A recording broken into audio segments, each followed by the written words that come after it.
99 पायदान पर आ पहुंचा है।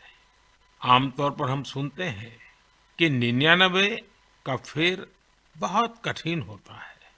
क्रिकेट में तो नर्वस 90 को बहुत मुश्किल पड़ाव माना जाता है। लेकिन जहां भारत के जन जन के मन की बात हो, वहां की प्रेरणा ही कुछ और होती है।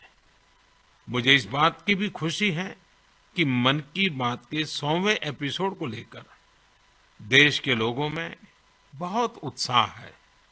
मुझे बहुत सारे संदेश मिल रहे हैं, फोन आ रहे हैं।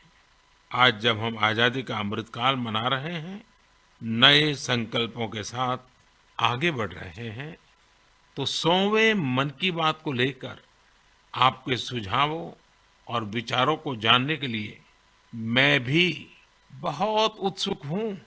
मुझे आपके ऐसे सुझावों का बेसब्री से इंतजार है। वैसे तो इंतजार हमेशा होता है, लेकिन इस बार ज्यादा है। आपके ये सुझाव और विचार ही 30 अप्रैल को होने वाले 100वें मन की बात को और यादगार बनाएंगे। मेरे प्यारे देशवासियों, मन की बात में हमने ऐसे हजारों लोगों की चर्चा की है जो दूसरों की सेवा के लिए अपना जीवन समर्पित कर देते हैं। कई लोग ऐसे होते हैं जो बेटियों की शिक्षा के लिए अपनी पूरी पेंशन लगा देते हैं। कोई अपने पूरे जीवन की कमाई पर्यावरण और जीव सेवा के लिए समर्पित कर देता है। हमारे देश में परमार्थ को इतना ऊपर रखा गया है कि दूसरों के सुख के लिए लोग अपना सर्वस्व दान देने में भी संकोच नहीं करते। इसलिए तो हमें बचपन से शिवी और दधीची जैसे देह दानियों की गाथाएं सुनाई जाती हैं। साथियों, आधुनिक मेडिकल साइंस के इस दौर में ऑर्गन डोनेशन किसी को जीवन देने का एक बहुत बड़ा माध्यम बन चुका है। कहते हैं, जब एक व्यक्ति मृत्यु के बाद अपना शरीर दान करता है तो उससे 8 से 9 लोगों को एक नया जीवन मिलने की संभावना बनती है। संतोष की बात है कि आज देश में ऑर्गन डोनेशन के प्रति जागरूकता भी बढ़ रही है। साल 2013 में हमारे देश में ऑर्गन डोनेशन के 5,000 से भी कम केसेस थे, लेकिन 2022 में ये संख्या बढ़कर 15,000 से ज्यादा हो गई है। ऑर्गन डोनेशन करने वाले व्यक्तियों ने, उनके परिवार ने वाकई बहुत पुण्य का काम किया है। साथियों, मेरा बहुत समय से मन था कि मैं ऐसा पुण्य कार्य करने वाले लोगों के मन की बात जानूं और इसे देशवासियों के साथ भी शेयर करूं। इसलिए आज मन की बात में हमारे साथ एक प्यारी सी बिटिया, एक सुंदर गुड़िया के पिता और उनकी माताजी हमारे साथ जुड़ने जा रहे हैं। पिताजी का नाम है सुखबीर सिंह संधू जी और माताजी का नाम है सुप्रीत कौर जी। ये परिवार पंजाब के अमृतसर में रहते हैं। बहुत मन्नतों के बाद उन्हें एक बहुत सुंदर गुड़िया बिटिया हुई थी। घर के लोगों ने बहुत प्यार से उसका नाम रखा था अबाबत कौर। अबाबत का अर्थ दूसरे की सेवा से जुड़ा है, दूसरों का कष्ट दूर करने से जुड़ा है। अबाबत जब सिर्फ 39 दिन की थी, तभी वो ये दुनिया छोड़कर चली गई। लेकिन सुखबीर सिंह संधू जी और उनकी पत्नी सुप्रीत कौर जी ने, उनके परिवार ने बहुत ही प्रेरणादायी फैसला लिया। ये फैसला था 39 दिन की उम्र वाली बेटी के अंगदान का, ऑर्गन डोनेशन का। हमारे साथ इस समय फोन लाइन पर सुखबीर सिंह और उनकी श्रीमती जी मौजूद है। आइए उनसे बात करते हैं। सुखबीर जी नमस्ते। नमस्ते माननीय प्रधानमंत्री जी, सत श्री अकाल। सत श्री अकाल जी, सत श्री अकाल जी। सुखबीर जी, मैं आज मन की बात के संबंध में सोच रहा था तो मुझे लगा कि अबाबत की बात इतनी प्रेरक है, वो आप ही के मुंह से सुनूं, क्योंकि घर में बेटी का जन्म जब होता है तो अनेक सपने, अनेक खुशियां लेकर आता है। लेकिन बेटी इतनी जल्दी चली जाए, वो कष्ट कितना भयंकर होगा, उसका भी मैं अंदाज लगा सकता हूँ। जिस प्रकार से आपने फैसला लिया है, तो मैं सारी बात जानना चाहता हूँ जी। सर, भगवान ने बहुत अच्छा बच्चा दिया था हमें। बहुत प्यारी गुड़िया हमारे घर में आई थी। उसके पैदा होते ही हमें पता चला कि उसके दिमाग में एक ऐसा नाड़ियों का गुच्छा बना हुआ है जिसकी वजह से उसके दिल का आकार बड़ा हो रहा है। तो हम हैरान हो गए कि बच्चे की सेहत इतनी अच्छी है, इतना खूबसूरत बच्चा है और इतनी बड़ी समस्या लेकर पैदा हुआ है। तो पहले 24 दिन तक तो बहुत ठीक रहा बच्चा, बिल्कुल नॉर्मल रहा। अचानक उसका दिल एकदम काम करना बंद हो गया। तो हम जल्दी से उसको हॉस्पिटल लेके गए। वहाँ डॉक्टरों ने उसको रिवाइव तो कर दिया, लेकिन समझने में टाइम लगा कि इसको क्या दिक्कत आई, इतनी बड़ी दिक्कत के छोटा सा बच्चा और अचानक दिल का दौरा पड़ गया। तो हम उसको इलाज के लिए पीजीआई चंडीगढ़ ले गए। वहाँ बड़ी बहादुरी से उस बच्चे ने इलाज के लिए संघर्ष किया, लेकिन बीमारी ऐसी थी कि उसका इलाज इतनी छोटी उम्र में संभव नहीं था। डॉक्टरों ने बहुत कोशिश की कि उसको रिवाइव करवाया जाए। अगर 6 महीने के आसपास बच्चा चला जाए तो उसका ऑपरेशन करने की सोची जा सकती थी, लेकिन भगवान को कुछ और मंजूर था। उन्होंने केवल 39 डेज की जब हुई तो डॉक्टर ने कहा कि इसको दोबारा दिल का दौरा पड़ा है, अब उम्मीद बहुत कम रह गई है। तो हम दोनों मियाँ बीवी रोते हुए इस निर्णय पे पहुंचे कि हमने देखा था उसको बहादुरी से जूझते हुए, बार बार ऐसे लग रहा था जैसे कि अब चला जाएगी, लेकिन फिर रिवाइव कर रही थी। तो हमें लगा कि इस बच्चे का यहाँ आने का कोई मकसद है। तो उन्होंने जब बिल्कुल ही जवाब दे दिया तो हम दोनों ने डिसाइड किया कि क्यों ना हम इस बच्चे के ऑर्गन डोनेट कर दें, शायद किसी और की जिंदगी में उजाला आ जाए। फिर हमने पीजीआई के जो एडमिनिस्ट्रेटिव ब्लॉक है उनमें संपर्क किया और उन्होंने हमें गाइड किया कि इतने छोटे बच्चे के केवल किडनीज ही दी जा सकती हैं। परमात्मा ने हिम्मत दी। गुरु नानक साहब का फलसफा है, इसी सोच से हमने डिसीजन ले लिया। नहीं, गुरुओं ने जो शिक्षा दी है उसको आपने जी करके दिखाया जी। सुप्रीत जी हैं क्या, उनसे बात हो सकती है? जी सर। हेलो। सुप्रीत जी, मैं आपको प्रणाम करता हूँ। नमस्कार सर, नमस्कार सर। ये हमारे लिए बड़ी गर्व की बात है कि आप हमसे बात कर रहे हैं। आपने इतना बड़ा काम किया है और मैं मानता हूँ देश ये सारी बातें जब सुनेगा तो बहुत लोग किसी की जिंदगी बचाने के लिए आगे आएंगे। अबाबत का ये योगदान है, ये बहुत बड़ा है जी। सर, ये भी गुरु नानक पातशाह जी की शायद बख्शिश थी कि उन्होंने हिम्मत दी ऐसा डिसीजन लेने में। गुरुओं की कृपा के बिना तो कुछ हो ही नहीं सकता जी। बिल्कुल सर, बिल्कुल।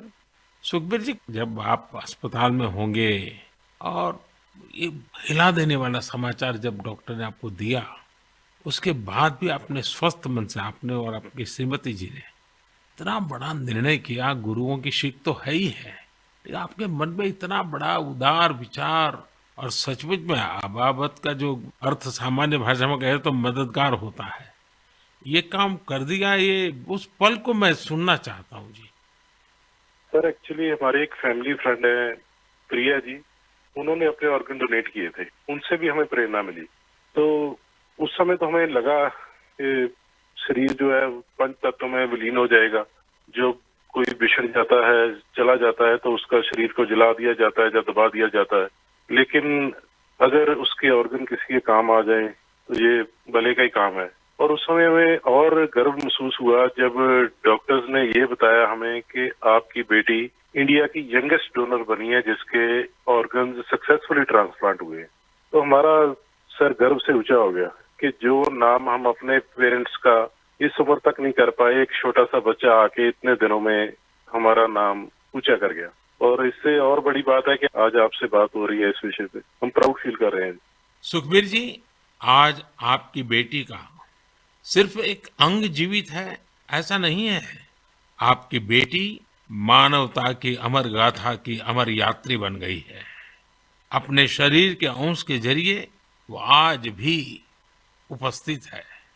इस नेक कार्य के लिए मैं आपकी, आपकी श्रीमती जी की, आपके परिवार की सराहना करता हूं। Thank you sir. साथियों, ऑर्गन डोनेशन के लिए सबसे बड़ा जज्बा यही होता है कि जाते जाते भी किसी का भला हो जाए, किसी का जीवन बच जाए। जो लोग ऑर्गन डोनेशन का इंतजार करते हैं, वो जानते हैं कि इंतजार का एक एक पल गुजरना कितना मुश्किल होता है। और ऐसे में जब कोई अंगदान या देहदान करने वाला मिल जाता है, तो उसमें ईश्वर का स्वरूप ही नजर आता है। झारखंड की रहने वाली स्नेहलता चौधरी जी भी ऐसी ही थी, जिन्होंने ईश्वर बनकर दूसरों को जिंदगी दी। 63 वर्ष की स्नेहलता चौधरी जी अपना हार्ट, किडनी और लीवर दान करके गई। आज मन की बात में उनके बेटे भाई अभिजीत चौधरी जी हमारे साथ हैं। आइए उनसे सुनते हैं। अभिजीत जी नमस्कार। प्रणाम सर। अभिजीत जी, आप एक ऐसी माँ के बेटे हैं जिसने आपको जन्म देकर एक प्रकार से जीवन तो दिया ही, लेकिन और जो अपनी मृत्यु के बाद भी आपकी माता जी कई लोगों को जीवन दे करके गई। एक पुत्र के नाते अभिजीत, आप जरूर गर्व अनुभव करते होंगे। हाँ जी सर। आप अपनी माता जी के बारे में जरा बताइए, किन परिस्थितियों में ऑर्गन डोनेशन का फैसला लिया गया? मेरी माता जी सरायकेला बोल के एक छोटा सा गांव है झारखंड में, वहाँ पे मेरे मम्मी पापा दोनों रहते हैं। ये पिछले 25 साल से लगातार मॉर्निंग वॉक करती थी और अपने हैबिट के अनुसार सुबह 4 बजे अपने मॉर्निंग वॉक के लिए निकली थी। उस समय एक मोटरसाइकिल वाले ने इनको पीछे से धक्का मारा और वो उसी समय गिर गई, जिससे उनको सर पे बहुत ज्यादा चोट लगा। तुरंत हम लोगों ने उनको सदर अस्पताल सरायकेला ले गए, जहाँ डॉक्टर साहब ने उनकी मरहम पट्टी की, पर खून बहुत निकल रहा था और उनको कोई सेंस नहीं था। तुरंत हम लोगों ने उनको टाटा मेन हॉस्पिटल लेकर चले गए। वहाँ उनकी सर्जरी हुई। 48 घंटे के ऑब्जर्वेशन के बाद डॉक्टर साहब ने बोला कि वहाँ पे चांसेस बहुत कम है। फिर हमने उनको एयरलिफ्ट करके एम्स दिल्ली लेके आए हम लोग। यहाँ पे उनकी ट्रीटमेंट हुई तकरीबन 7-8 दिन। उसके बाद पोजीशन ठीक था। एक दिन उनका ब्लड प्रेशर काफी गिर गया। उसके बाद पता चला उनकी ब्रेन डेथ हो गई है। तब फिर डॉक्टर साहब हमें प्रोटोकॉल के हिसाब ब्रीफ कर रहे थे ऑर्गन डोनेशन के बारे में। हम अपने पिताजी को शायद ये नहीं बता पाते कि ऑर्गन डोनेशन टाइप का भी कोई चीज होता है, क्योंकि हमें लगा वो उस बात को अब्सॉर्ब नहीं कर पाएंगे। तो उनके दिमाग से हम ये निकालना चाहते थे कि ऐसा कुछ चल रहा है। जैसे हमने उनको बोला कि ऑर्गन डोनेशन की बातें चल रही है, तब उन्होंने बोला कि नहीं नहीं, ये मम्मी का बहुत मन था और हमें ये करना है। हम काफी निराश थे उस समय तक, जब तक हमें ये पता चला था कि मम्मी नहीं बच सकेगी। पर जैसे ही ये ऑर्गन डोनेशन वाला डिस्कशन चालू हुआ, वो निराशा एक बहुत ही पॉजिटिव साइड चला गया और हम काफी अच्छे, एक बहुत ही पॉजिटिव एनवायरनमेंट में आ गए। उसको करते करते फिर हम लोग रात में 8 बजे काउंसलिंग हुई। दूसरे दिन हम लोगों ने ऑर्गन डोनेशन किया।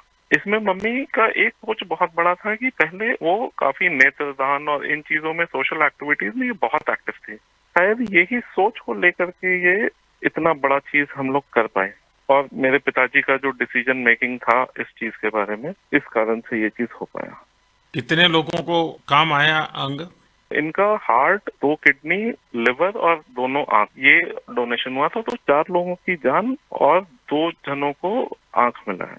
अभिजीत जी, आपके पिताजी और माताजी दोनों नमन के अधिकारी हैं। मैं उनको प्रणाम करता हूँ। और आपके पिताजी ने इतने बड़े निर्णय में आप परिवारजनों का नेतृत्व किया, ये वाकई बहुत ही प्रेरक है। और मैं मानता हूँ कि माँ तो माँ ही होती है, माँ एक अपने आप में प्रेरणा भी होती है, लेकिन माँ जो परंपराएं छोड़ करके जाती है, वो पीढ़ी दर पीढ़ी एक बहुत बड़ी ताकत बन जाती है। अंगदान के लिए आपकी माता जी की प्रेरणा आज पूरे देश तक पहुंच रही है। मैं आपके इस पवित्र कार्य और महान कार्य के लिए आपके पूरे परिवार को बहुत बहुत बधाई देता हूं। अभिजीत जी, धन्यवाद जी।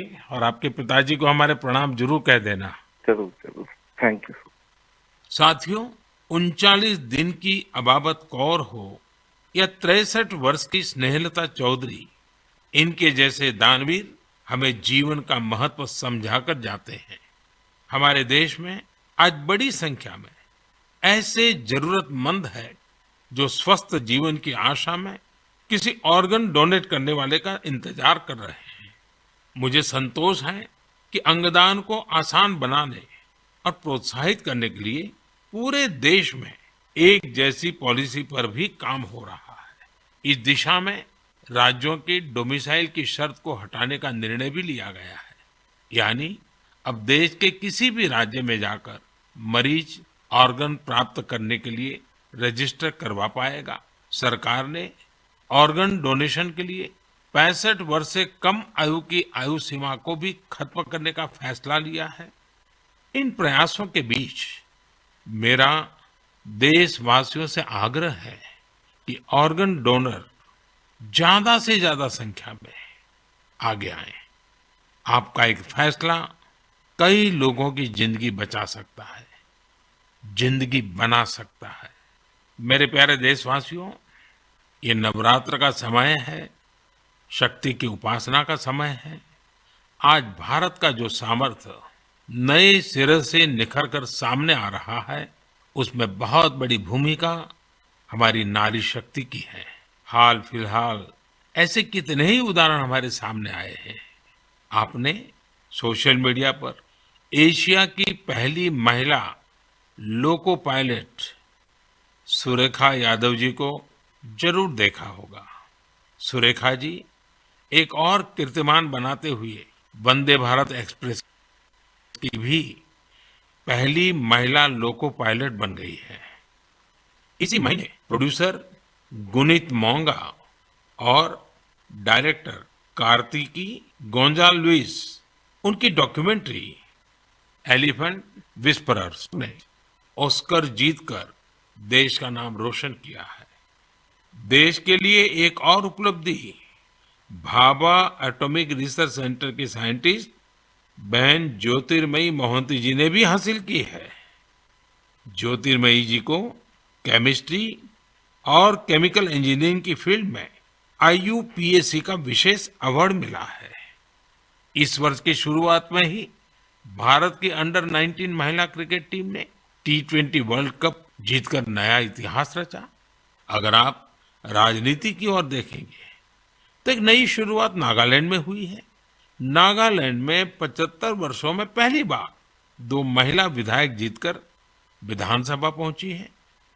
इनमें से एक को नागालैंड सरकार में मंत्री भी बनाया गया है। यानी राज्य के लोगों को पहली बार एक महिला मंत्री भी मिली है। साथियों, कुछ दिनों पहले मेरी मुलाकात उन जाबाज बेटियों से भी हुई जो तुर्की में विनाशकारी भूकंप के बाद वहां के लोगों की मदद के लिए गई थी। ये सभी NDRF के दस्ते में शामिल थी।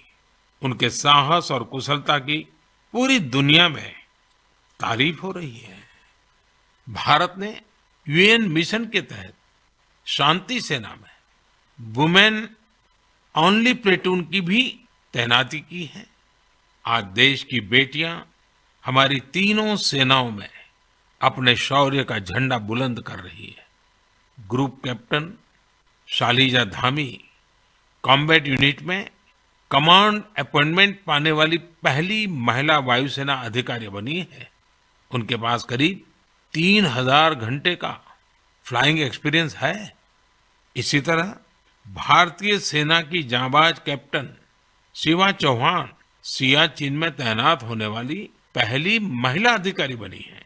सियाचिन में जहां पारा -60 डिग्री तक चला जाता है, वहां शिवा 3 महीनों के लिए तैनात रहेगी। साथियों, यह लिस्ट इतनी लंबी है कि यहां सबकी चर्चा करना भी मुश्किल है। ऐसी सभी महिलाएं, हमारी बेटियां आज भारत और भारत के सपनों को ऊर्जा दे रही हैं। नारी शक्ति की ये ऊर्जा ही विकसित भारत की प्राणवायु है। मेरे प्यारे देशवासियों, इन दिनों पूरे विश्व में स्वच्छ ऊर्जा, रिन्यूएबल एनर्जी की खूब बात हो रही है। मैं जब विश्व के लोगों से मिलता हूं तो वो इस क्षेत्र में भारत की अभूतपूर्व सफलता की जरूर चर्चा करते हैं। खासकर भारत सोलर एनर्जी के क्षेत्र में जिस तेजी से आगे बढ़ रहा है वो अपने आप में एक बहुत बड़ी उपलब्धि है। भारत के लोग तो सदियों से सूर्य से विशेष रूप से नाता रखते हैं। हमारे यहाँ सूर्य की शक्ति को लेकर जो वैज्ञानिक समझ रही है, सूर्य की उपासना की जो परंपराएं रही हैं, वो अन्य जगहों पर कम ही देखने को मिलते हैं। मुझे खुशी है कि आज हर देशवासी सौर ऊर्जा का महत्व भी समझ रहा है और क्लीन एनर्जी में अपना योगदान भी देना चाहता है। सबका प्रयास की यही स्पिरिट आज भारत के सोलर मिशन को आगे बढ़ा रही है। महाराष्ट्र के पुणे में ऐसे ही एक बेहतरीन प्रयास ने मेरा ध्यान अपनी ओर खींचा है। यहाँ एमएसआर ऑलिव हाउसिंग सोसाइटी के लोगों ने तय किया कि वे सोसाइटी में पीने के पानी, लिफ्ट और लाइट जैसी सामूहिक उपयोग की चीजें अब सोलार एनर्जी से ही चलाएंगे। इसके बाद इस सोसाइटी में सबने मिलकर सोलर पैनल लगवाए। आज इन सोलर पैनल से हर साल करीब 90,000 किलोवाट आवर बिजली पैदा हो रही है। इससे हर महीने लगभग 40,000 रुपए की बचत हो रही है। इस बचत का लाभ सोसाइटी के सभी लोगों को हो रहा है। साथियों, पुणे की तरह ही दमन दीव में जो दीव है, जो एक अलग जिला है, वहां के लोगों ने भी एक अद्भुत काम करके दिखाया है। आप जानते ही होंगे कि दीव सोमनाथ के पास है। दीव भारत का पहला ऐसा जिला बना है जो दिन के समय सभी जरूरतों के लिए 100% क्लीन एनर्जी का इस्तेमाल कर रहा है। दीव की इस सफलता का मंत्र भी सबका प्रयास ही है। कभी यहाँ बिजली उत्पादन के लिए संसाधनों की चुनौती थी। लोगों ने इस चुनौती के समाधान के लिए सोलर एनर्जी को चुना। यहाँ बंजर जमीन और कई बिल्डिंग्स पर सोलर पैनल्स लगाए गए। इन पैनल से दीव में दिन के समय जितनी बिजली जरूरत होती है उससे ज्यादा बिजली पैदा हो रही है। इस सोलर प्रोजेक्ट से बिजली खरीद पर खर्च होने वाले करीब 52 करोड़ रुपए भी बचे हैं। इससे पर्यावरण की भी बड़ी रक्षा हुई है। साथियों, पुणे और दीव उन्होंने जो कर दिखाया है, ऐसे प्रयास देश भर में कई और जगहों पर भी हो रहे हैं। इनसे पता चलता है कि पर्यावरण और प्रकृति को लेकर हम भारतीय कितने संवेदनशील हैं और हमारा देश किस तरह भविष्य की पीढ़ी के लिए बहुत जागृत है। मैं इस तरह के सभी प्रयासों की हृदय से सराहना करता हूं। मेरे प्यारे देशवासियों, हमारे देश में समय के साथ स्थिति परिस्थितियों के अनुसार अनेक परंपराएं विकसित होती है। यही परंपराएं हमारी संस्कृति का सामर्थ्य बढ़ाती हैं और उसे नित्य नूतन प्राण शक्ति भी देती है। कुछ महीने पहले ऐसी ही एक परंपरा शुरू हुई काशी में। काशी तमिल संगमम के दौरान काशी और तमिल क्षेत्र के बीच सदियों से चले आ रहे ऐतिहासिक और सांस्कृतिक संबंधों को सेलिब्रेट किया गया। एक भारत श्रेष्ठ भारत की भावना हमारे देश को मजबूती देती है। हम जब एक दूसरे के बारे में जानते हैं, सीखते हैं, तो एकता की ये भावना और प्रगाढ़ होती है। यूनिटी की इसी स्पिरिट के साथ अगले महीने गुजरात के विभिन्न हिस्सों में सौराष्ट्र तमिल संगमम होने जा रहा है। सौराष्ट्र तमिल संगमम 17 से 30 अप्रैल तक चलेगा। मन की बात के कुछ श्रोता जरूर सोच रहे होंगे कि गुजरात के सौराष्ट्र का तमिलनाडु से क्या संबंध है। दरअसल सदियों पहले सौराष्ट्र के अनेकों लोग तमिलनाडु के अलग अलग हिस्सों में बस गए थे।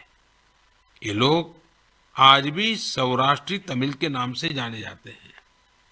उनके खान पान, रहन सहन, सामाजिक संस्कारों में आज भी कुछ कुछ सौराष्ट्र की झलक मिल जाती है। मुझे इस आयोजन को लेकर तमिलनाडु से बहुत से लोगों ने सराहना भरे पत्र लिखे हैं। मदुरई में रहने वाले जयचंद्रन जी ने एक बड़ी ही भावुक बात लिखी है। उन्होंने कहा है कि 1000 साल के बाद पहली बार किसी ने सौराष्ट्र तमिल के रिश्तों के बारे में सोचा है। सौराष्ट्र से तमिलनाडु आकर के बसे हुए लोगों को पूछा है। जयचंद्रन जी की बातें हजारों तमिल भाई बहनों की अभिव्यक्ति है। साथियों, मन की बात के श्रोताओं को मैं असम से जुड़ी हुई एक खबर के बारे में बताना चाहता हूं। ये भी एक भारत श्रेष्ठ भारत की भावना को मजबूत करती है। आप सभी जानते हैं कि हम वीर लासित बोरफुकन जी की 400वीं जयंती मना रहे हैं। वीर लासित बोरफुकन ने अत्याचारी मुगल सल्तनत के हाथों से गुवाहाटी को आजाद करवाया था। आज देश इस महान योद्धा के अदम्य साहस से परिचित हो रहा है। कुछ दिन पहले लासित बोरफुकन के जीवन पर आधारित निबंध लेखन का एक अभियान चलाया गया था। आपको यह जानकर आश्चर्य होगा कि इसके लिए करीब 45 लाख लोगों ने निबंध भेजे। आपको ये जानकर भी खुशी होगी कि अब यह एक गिनीज रिकॉर्ड बन चुका है। और सबसे बड़ी बात है, और जो ज्यादा प्रसन्नता की बात यह है कि वीर लासित बोरफुकन पर ये जो निबंध लिखे गए हैं, उसमें करीब करीब 23 अलग अलग भाषाओं में लिखा गया है और लोगों ने भेजा है। इनमें असमिया भाषा के अलावा हिंदी, अंग्रेजी, बांग्ला, बोडो, नेपाली, संस्कृत, संथाली जैसी भाषाओं में लोगों ने निबंध भेजे हैं। मैं इस प्रयास का हिस्सा बने सभी लोगों की हृदय से प्रशंसा करता हूं। मेरे प्यारे देशवासियों, जब कश्मीर या श्रीनगर की बात होती है तो सबसे पहले हमारे सामने उसकी वादियां और डल झील की तस्वीर आती है। हम में से हर कोई डल झील के नजारों का लुत्फ उठाना चाहता है, लेकिन डल झील में एक और बात खास है।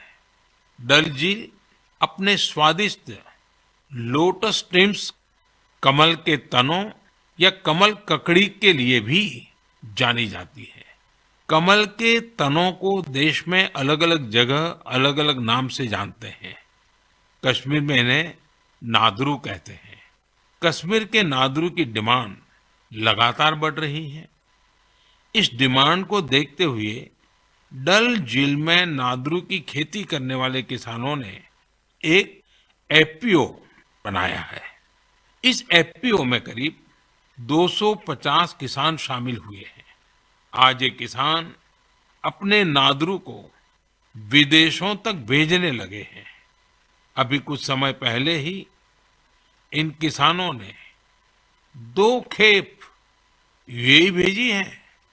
ये सफलता कश्मीर का नाम तो कर ही रही है, साथ ही इससे सैकड़ों किसानों की आमदनी भी बढ़ी है। साथियों, कश्मीर के लोगों का कृषि से ही जुड़ा हुआ ऐसा ही एक और प्रयास इन दिनों अपनी कामयाबी की खुशबू फैला रहा है। आप सोच रहे होंगे कि मैं कामयाबी की खुशबू क्यों बोल रहा हूं। बात है ही खुशबू की, सुगंध की ही तो बात है। दरअसल जम्मू कश्मीर के डोडा जिले में एक कस्बा है भदरवा। यहाँ के किसान दशकों से मक्के की पारंपरिक खेती करते आ रहे थे, लेकिन कुछ किसानों ने कुछ अलग करने की सोची। उन्होंने फ्लोरिकल्चर यानी फूलों की खेती का रुख किया। आज यहाँ के करीब 2500 किसान, 2500 किसान लेवेंडर की खेती कर रहे हैं। इन्हें केंद्र सरकार के एरोमा मिशन से मदद भी मिली है। इस नई खेती ने किसानों की आमदनी में बड़ा इजाफा किया है और आज लेवेंडर के साथ साथ इनकी सफलता की खुशबू भी दूर दूर तक फैल रही है। साथियों, जब कश्मीर की बात हो, कमल की बात हो, फूल की बात हो, सुगंध की बात हो, तो कमल के फूल पर विराजमान रहने वाली माँ शारदा का स्मरण आना बहुत स्वाभाविक है। कुछ दिन पूर्व ही कुपवाड़ा में माँ शारदा के भव्य मंदिर का लोकार्पण हुआ है। ये मंदिर उसी मार्ग पर बना है जहां से कभी शारदा पीठ के दर्शनों के लिए जाया करते थे। स्थानीय लोगों ने इस मंदिर के निर्माण में बहुत मदद की है। मैं जम्मू कश्मीर के लोगों को इस शुभ कार्य के लिए बहुत बहुत बधाई देता हूं। मेरे प्यारे देशवासियों, इस बार मन की बात में बस इतना ही। अगली बार आपसे मन की बात के 100वें एपिसोड में मुलाकात होगी। आप सभी अपने सुझाव जरूर भेजिए। मार्च के इस महीने में हम होली से लेकर नवरात्रि तक कई पर्व और त्योहारों में व्यस्त रहे हैं। रमजान का पवित्र महीना भी शुरू हो चुका है। अगले कुछ दिनों में श्री राम नवमी का महापर्व भी आने वाला है। इसके बाद महावीर जयंती, गुड फ्राइडे और ईस्टर भी आएंगे। अप्रैल के महीने में हम भारत की दो महान विभूतियों की जयंती भी मनाते हैं। ये दो महापुरुष हैं महात्मा ज्योतिबा फुले और बाबा साहब आम्बेडकर। इन दोनों ही महापुरुषों ने समाज में भेदभाव मिटाने के लिए अभूतपूर्व योगदान दिया। आज आजादी के अमृतकाल में हमें ऐसी महान विभूतियों से सीखने और निरंतर प्रेरणा लेने की जरूरत है। हमें अपने कर्तव्यों को सबसे आगे रखना है। साथियों, इस समय कुछ जगहों पर कोरोना भी बढ़ रहा है, इसलिए आप सभी को एहतियात बरतनी है, स्वच्छता का भी ध्यान रखना है। अगले महीने मन की बात के 100वें एपिसोड में हम लोग फिर मिलेंगे। तब तक के लिए मुझे विदा दीजिए। धन्यवाद। नमस्कार।